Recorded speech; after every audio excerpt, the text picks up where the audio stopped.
بسم اللہ الرحمن الرحیم۔ السلام علیکم ورحمۃ اللہ وبرکاتہ۔ اللہ تعالیٰ آپ کو اپنی شان و صفات کے مطابق نوازے۔ فاصلے انسان کو دور ضرور کرتے ہیں، مگر اچھے لوگ ہمیشہ یاد رہتے ہیں، دلوں میں بھی، لفظوں میں بھی اور دعاؤں میں بھی۔ دعا ہے اے بلندیوں کے بادشاہ، اے رب کائنات، میرے پیاروں کو ہمیشہ شاد اور آباد رکھنا، آمین۔ بے شک زندگی تھکا دینے والی چیز ہے، اور جب تم تھک جاؤ تو اپنے رب کو یاد کرو، کیونکہ سکون تو صرف اللہ تعالیٰ کے ذکر میں ہی ہے۔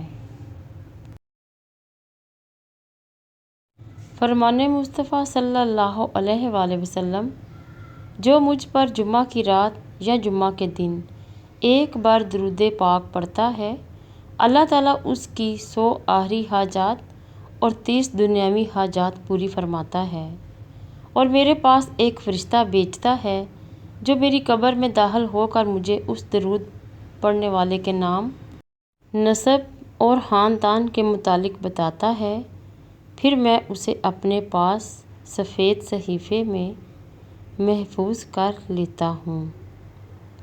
حج اور عمرے کا ثواب۔ الحدیث: جمعہ کی نماز کے لیے جلدی نکلنا حج ہے، اور جمعہ کی نماز کے بعد عصر کی نماز کے لیے انتظار کرنا عمرہ ہے۔ دعا کی قبولیت آواز کی بلندی نہیں بلکہ دل کی دھڑکن کا تقاضا کرتی ہے، کیونکہ دعا صرف الفاظ کا مجموعہ نہیں بلکہ روح کی طلب اور کیفیت کا نام ہے۔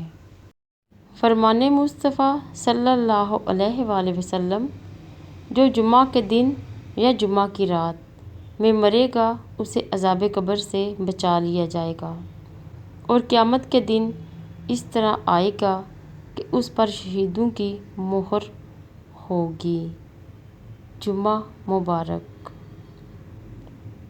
اللہ تعالیٰ آپ کو اتنا عطا فرمائے جتنی اس کی شان ہے، اتنی خطائیں معاف فرمائے جتنا وہ رحمان ہے، اور آزمائشوں سے اتنا محفوظ رکھے جتنا وہ مہربان ہے، آمین یا رب العالمین۔ حج کے دن ہیں یا رب، ہم گناہ گاروں کو بھی حج کرنے کی سعادت نصیب فرما، آمین۔ اللہ نگہبان۔